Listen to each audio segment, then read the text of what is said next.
오늘 본문은 두 가지의 사건이 기록되어 있습니다. 첫 번째 사건은 한 관리의 딸이 죽은 사건입니다. 그런데 이 관리가 예수님이 내 딸의 몸에 손을 얹어 주시면 그러면 살아날 거야 라는 믿음을 가지고 예수님을 찾아 나오죠. 그래서 예수님께서 이 관리의 집에 가는 길에 12년 동안 혈루증을 앓고 있던 여인이 예수님이 지나간다는 소식을 듣고 그 마음에 예수님의 겉옷자락만 내가 만져도 나을 거야, 이런 믿음을 가지고 지나가는 예수님의 그 겉옷자락을 만지는 사건이 이제 오늘 본문에 기록되어져 있습니다. 이 사건에는 공통점이 있죠. 이 관리는 자기의 딸이 죽었지만 예수님이 이 죽은 딸의 몸에 손만 얹어주시면 살아날 것이다 라는 믿음을 가지고 나왔고, 이 혈루증에 걸린 여인도 예수님의 겉옷자락만 만져도 내가 나을 것이야 라는 믿음을 가지고 나왔습니다. 그러니까 이제 이 사건을 눈에 보이는 대로 우리가 받아들이면 이제 이렇게 되겠죠. 믿기만 하십시오. 믿으면 됩니다. 믿으면 죽은 자도 살아나고, 믿으면 병 고침을 받고, 믿으면 문제가 해결됩니다. 이제 이렇게 우리 눈에 보이지만, 그래서 밑도 끝도 없이 믿으면 됩니다 이런 이야기처럼 우리에게 들리지만 사실은 그런 이야기는 아닙니다. 오늘 본문은 믿음의 내용이 무엇인지를 우리에게 가르쳐 주는 본문입니다. 지금 우리가 계속 살펴보고 있는 마태복음 8장과 9장은 전부 다 믿음에 대한 이야기입니다. 믿음이란 무엇인가? 믿음은 누가 주시는 건가요? 믿음은 하나님이 주시는 선물이죠. 내 안에는 믿음이 없습니다. 예수님께서 우리 저번에 보았던 것처럼 겨자씨만한 믿음, 눈에 보이지도 않을 만큼 작은 믿음만 있어도 산을 옮길 수 있다 그랬죠. 이 말은 우리 안에 이 눈에 보이지 않는 믿음이라는 게 존재한다는 이야기인가요? 없다는 이야기인가요? 없다는 이야기죠. 믿음은 우리 안에 있는 게 아닙니다. 하나님이 우리 안에 넣어주시는 거죠. 이 믿음은 성장하는 게 아닙니다. 날마다 그날을 살아갈 믿음을 하나님께서 끊임없이 우리 안에 공급해 주시는 거죠. 그리고 우리 믿음의 대상은 예수님이라는 사실을 우리가 그동안 쭉 살펴보았습니다. 오늘 본문 18절부터 한번 보시죠.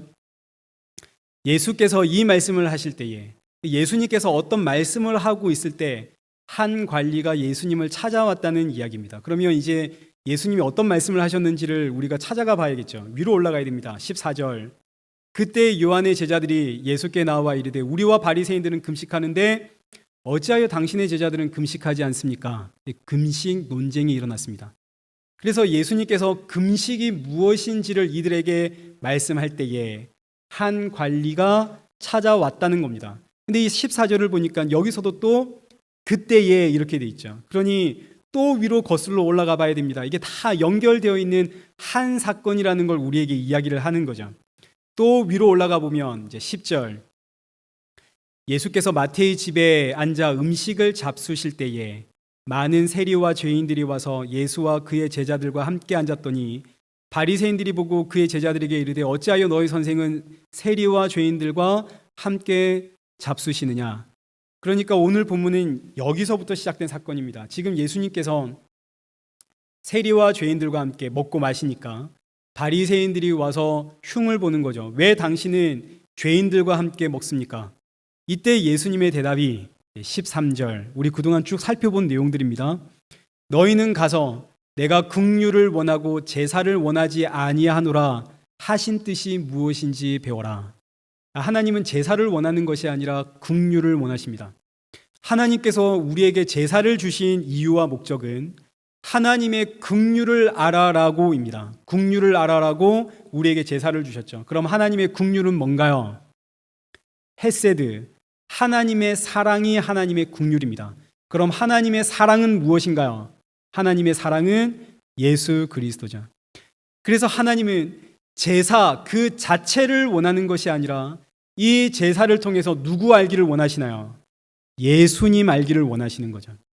천천의 순양과 강물 같은 기름, 만만의 강물 같은 기름을 하나님께 드린다 한들 그 제사가 하나님을 기쁘게 하는 것이 아니라 그 제사를 통해서 예수 그리스도를 알게 되는 것, 이걸 하나님께서 기뻐하시는 겁니다. 오늘 우리가 이 자리에 예배드리러 모두 모였습니다. 이 시간 하나님께 예배를 드리는 우리의 이 행위, 이 예배, 이 자체에는 아무런 의미가 없습니다. 이 예배가 중요한 것이 아니라 이 예배를 통해 누구를 알아야 되나요? 예수 그리스도. 하나님의 사랑이요 하나님의 긍휼이신 예수 그리스도를 알아야 되는 거죠. 예수님이 없는 예배는 아무런 의미가 없습니다. 예수님이 이 말씀을 바리새인들에게 가르칠 때 바리새인들은 물러갔습니다. 그런데 예수님이 세리와 죄인들과 먹고 마실 때 바리새인들은 물러갔는데 이번에는 세례 요한의 제자들이 찾아와서 묻는 거죠. 다시 14절 한번 보시죠.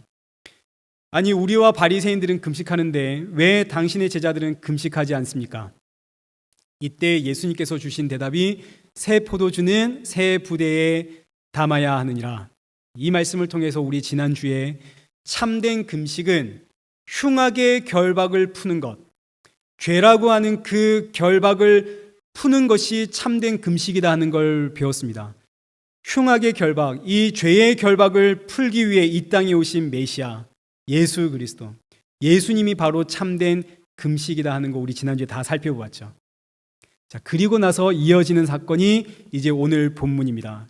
예수님께서 참된 금식이란 바로 나다, 하나님의 긍휼이란 바로 나다, 내가 바로 그 메시아다, 이 말씀을 하고 계실 때에 이때 한 관리가 예수님을 찾아와서 하는 말이 18절에 내 딸이 방금 죽었습니다. 그러나 오셔서 죽은 내 딸의 몸에 손을 얹어 주십시오. 그러면 내 딸이 살아나겠습니다. 이거 이제 정리를 하겠습니다. 지금까지 살펴보았던 내용들은 전부 믿음의 대상이 누구냐였습니다. 믿음의 대상이 누구냐? 나는 긍휼을 원하고 제사를 원하지 않는다. 이 말씀을 통해서 믿음의 대상은 바로 예수 그리스도다 하는 걸 우리 보았고, 세례 요한의 제자들이 왜 당신은 금식하지 않습니까? 이 질문을 통해서 참된 금식은 바로 예수님이다 하는 걸 우리가 살펴보았죠. 우리의 믿음의 대상, 우리의 신앙의 대상은 예수 그리스도입니다. 그러면 믿음의 대상이 예수님이라면 우리는 예수님의 무엇을 믿는 겁니까? 당연히 이런 질문이 그 다음에 나오겠죠. 우리는 예수님의 무엇을 믿는 건가요? 그래서 이어지는 사건이 오늘 이 본문의 이야기입니다. 예수님께서 너희가 그동안 믿어왔고 너희가 기다려왔던 그 메시아가 바로 나다, 이 말씀을 하실 때에 한 관리가 예수님께 찾아와서 죽은 내 딸의 몸에 손을 얹어 주십시오.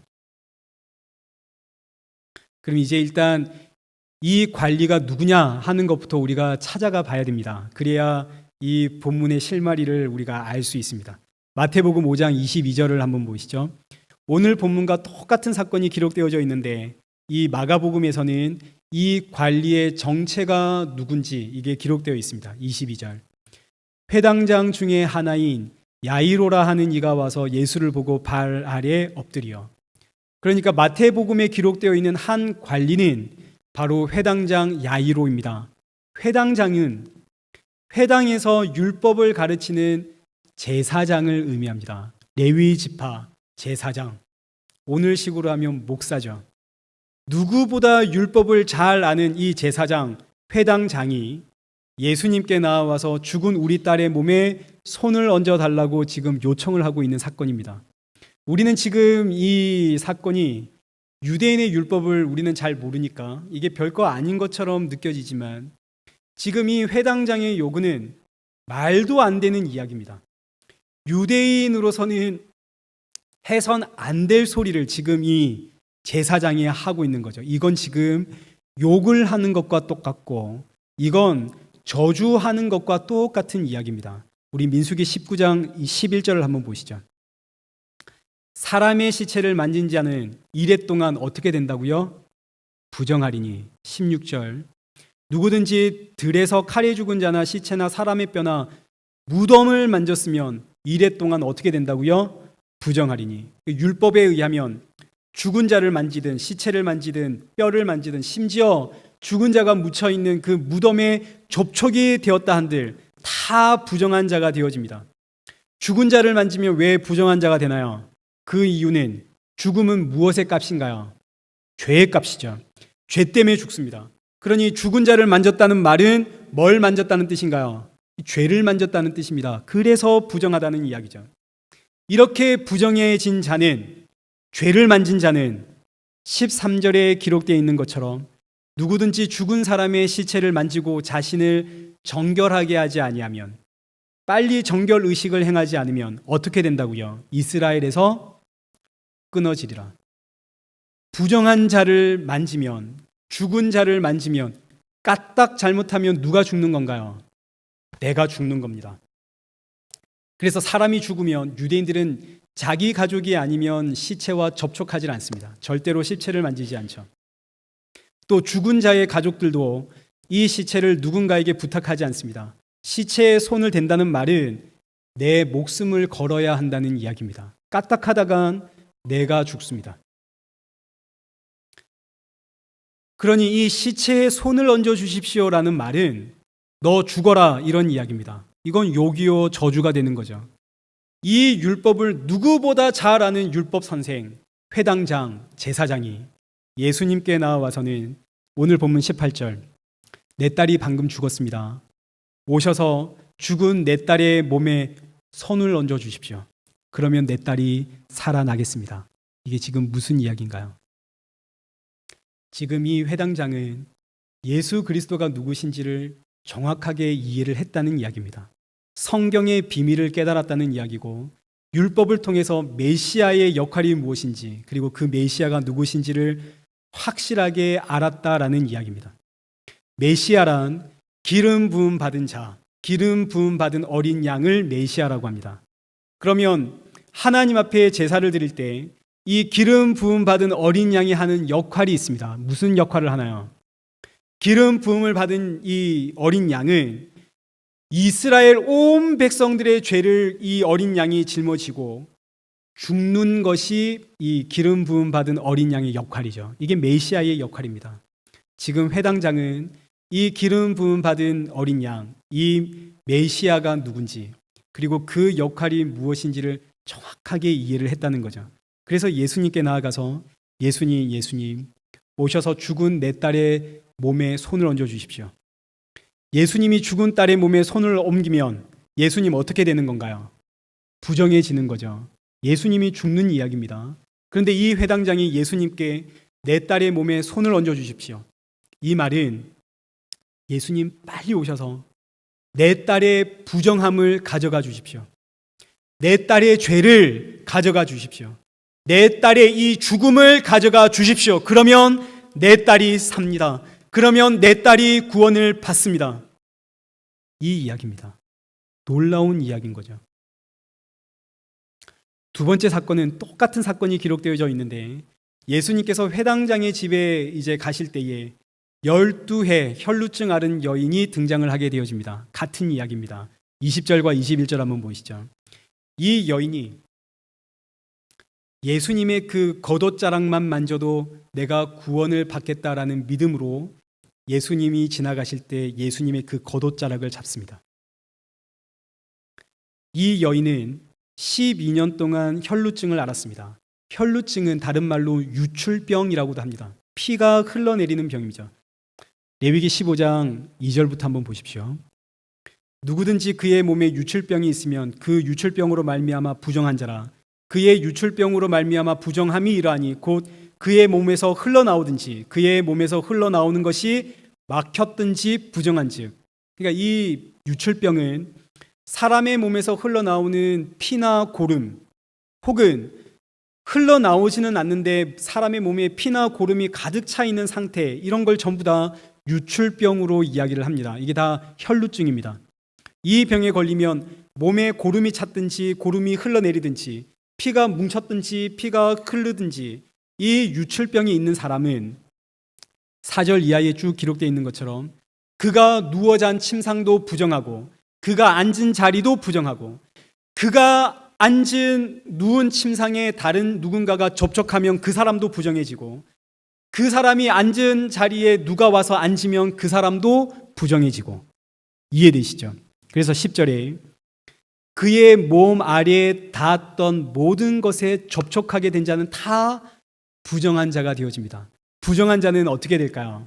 정결 의식을 빨리 행해야 됩니다. 정결 의식을 행하지 않으면 이 사람은 율법의 저주에 따라 죽습니다. 자, 지금 이 여인은 무려 12년 동안 유출병에 걸린 여인입니다. 유출병에 걸린 환자는 어떻게 살아야 하는지 이 여인보다 잘 아는 여인은 없겠죠. 이 여인과 접촉된 자는, 이 여인이 만진 것을 만진 자는 전부 부정해집니다. 이 여인이 누군가의 옷자락을 잡으면 그 옷자락을 입고 있는 사람도 어떻게 됩니까? 부정해지겠죠. 그렇게 부정해진 사람은 정결 의식을 빨리 치르지 않으면 저주를 받아 죽습니다. 그런데 이 여인이 누군가의 옷자락을 잡았는데 나는 몰랐습니다. 그럼 이 사람 어떻게 되나요? 죽겠죠. 유출병 걸린 여인이 누군가의 옷자락을 잡는 이야기는 너 죽으라는 이야기입니다. 그래서 이 유출병에 걸린 여인들, 유출병에 걸린 사람들은 격리되어 살아가게 되어집니다. 사람들과의 접촉을 끊어야 됩니다. 그런데 이 여인이 감히 지금 지나가는 예수님의 겉옷자락을 만지겠다는 거죠. 예수님의 겉옷자락 만지면 예수님 어떻게 되는 건가요? 예수님 죽는 겁니다. 예수님 부정해지는 거죠. 예수님 죽이겠다는 이야기 아닙니까?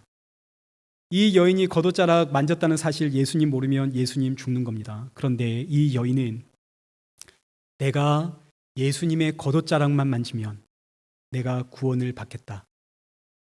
무슨 이야기인가요? 이 여인도 예수님이 누구신지, 예수님이 오셔서 하실 일이 무엇인지 이걸 정확하게 알았다는 이야기입니다.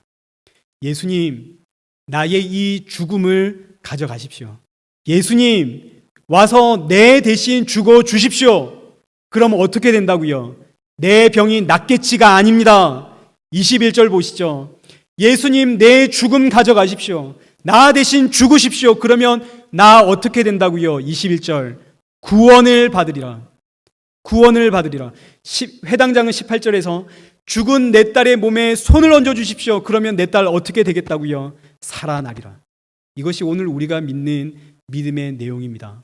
우리는 예수님을 믿습니다. 예수님은 우리의 믿음의 대상이죠. 그럼 우리는 예수님의 무엇을 믿는 건가요? 오늘 본문에 등장하는 이 회당장 야이로를 통해서, 그리고 12년 동안 유출병 걸린 이 여인을 통해서 예수님, 나의 이 더러움 가져가십시오. 이게 믿음의 내용입니다. 예수님께서 나의 이 부정함, 나의 더러움, 나의 죄, 나의 죽음 예수님 가져가시고 예수님이 나 대신 죽으심으로 내가 구원을 받습니다. 이것이 믿음의 내용입니다. 믿음의 내용은 믿으면 무슨 병이 고쳐지고, 믿으면 문제가 해결되고, 믿으면 죽은 자가 살아나고, 이건 믿음의 내용이 아닙니다. 이건 그냥 내 소원이고 내 바람입니다. 믿으면 이제 앞으로 좋은 일들이 일어나겠지, 믿으면 만사 형통하겠지, 이건 그냥 내 희망사항입니다. 이건 믿음의 내용이 아니라 믿음의 내용은 오직 하나, 예수 그리스도께서 나의 죽음을 가져가심으로, 예수님이 나의 죄를 가져가심으로 내가 구원을 받았습니다. 이게 믿음의 내용입니다. 그러니 오늘 우리 무슨 기도해야겠습니까? 예수님 오셔서 나의 이 더러움 가져가 주십시오. 예수님 오셔서 나의 이 악함 가져가 주십시오. 날마다 내 안에서는 죄가 터져 나옵니다. 그러니 예수님 오셔서 나를 만져 주십시오. 나에게 손 얹어 주십시오. 이게 성도의 기도가 되어야겠죠.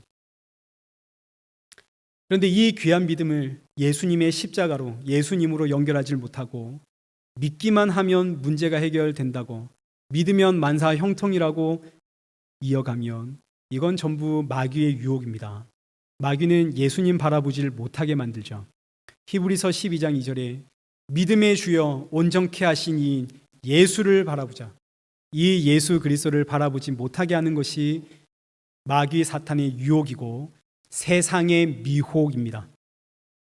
자, 그래서 이제 12년 동안 혈루증을 앓았던 이 여인이 구원을 받았고, 이제 드디어 예수님께서 회당장의 집에 도착을 하게 되어지는데 23절과 24절을 보시면 이미 그 관리 회당장의 집에는 피리 부는 자들과 떠드는 무리들이 와 있습니다. 이들은 장례식, 애곡하기 위해 사람들이 몰려들었다, 이런 표현입니다. 그래서 그렇게 몰려든 사람들에게 예수님께서 말씀을 하시죠. 물러가라. 이 소녀가 죽은 것이 아니라 잔다. 그랬더니 사람들이 어떻게 했다고요? 사람들이 비웃더라.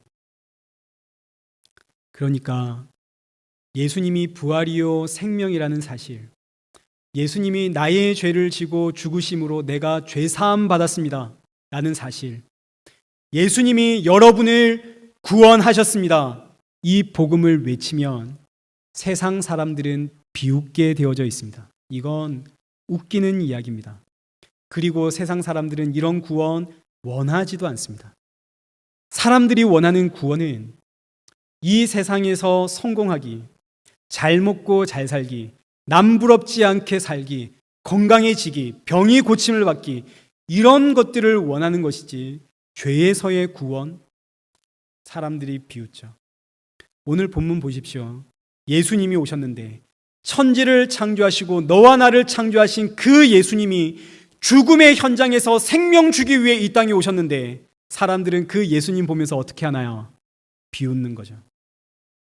사람들은 지금 비웃습니다. 그런데 누구는 예수님을 지금 알고 믿고 있나요? 누구는? 예수님을 회당장과 12년 동안 혈루증에 걸린 이 여인은 알죠. 이들은 예수님께서 나의 부정함을 가져가시고 그래야만 내가 구원받는 사실을 지금 이들은 알고 있습니다. 이들은 어떻게 하나요? 이들은 하나님의 백성이거든요. 하나님의 백성은 하나님께서 믿음 넣어주심으로 알게끔 하십니다. 그래서 오늘 본문에 10이라고 하는 숫자가 두 번을 반복하게 되어지는데, 하나는 12해 혈루증 걸린 여인, 여기서 10이라는 숫자가 한번 나오고, 그 다음에 죽음에서 살아난 야이로의 딸, 이 딸의 나이가 12살입니다. 마가복음 5장 41절과 42절을 보시면 똑같은 사건이, 그 아이의 손을 잡고 이르시되 달리다고 마시니 번역하면 곧 내가 내게 말하노니 소녀야 일어나라 하심이라. 소녀가 곧 일어나서 걸으니 나이가 12살이라. 그러니까 지금 이 사건은 12와 12가 반복되어 기록되어져 있는 사건입니다. 사람들은 모여서 지금 예수님을 비웃고 있죠. 그런데 어떤 사람만 구원을 받냐면 그 앞에 12라고 하는 숫자가 붙은 사람은 구원을 받습니다. 12의 혈루증을 앓던 여인은 구원을 받죠. 12살 소녀는 구원을 받죠. 나머지는 다 비웃습니다. 12라고 하는 숫자는 야곱의 아들들이 10이고 이스라엘의 지파가 12지파고, 그래서 10이라고 하는 유대인들의 숫자 속에는 10이란 하나님의 백성, 하나님의 자녀라는 뜻이 그 안에 함축되어져 들어가 있습니다. 그러니 지금 구원받은 사람들 다시 한번 보시죠. 12년 혈루증을 앓은 여인, 이 굉장히 의도적으로 기록되어져 있는 내용들입니다. 12살 된 야이로의 딸, 무슨 뜻인가요? 세상 사람들은 전부 예수 그리스도의 구원을 비웃지만 누구는 알고 구원을 받는다고요? 하나님의 자녀들은, 12로 대표되어지는 하나님의 자녀들은 반드시 예수 그리스도가 누구인지를 알고 구원을 받는다라는 이야기입니다. 그래서 고린도전서 1장 18절, 십자가의 도가 멸망하는 자들에게는 미련한 것이요 구원을 받은 우리에게는 하나님의 능력이라.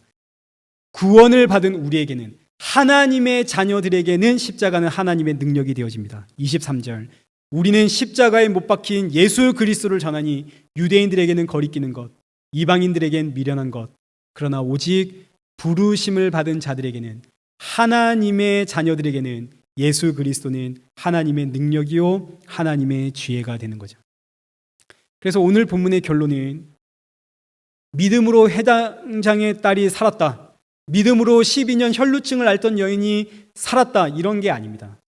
회당장의 딸은 살아났지만 결국 다시 죽습니다.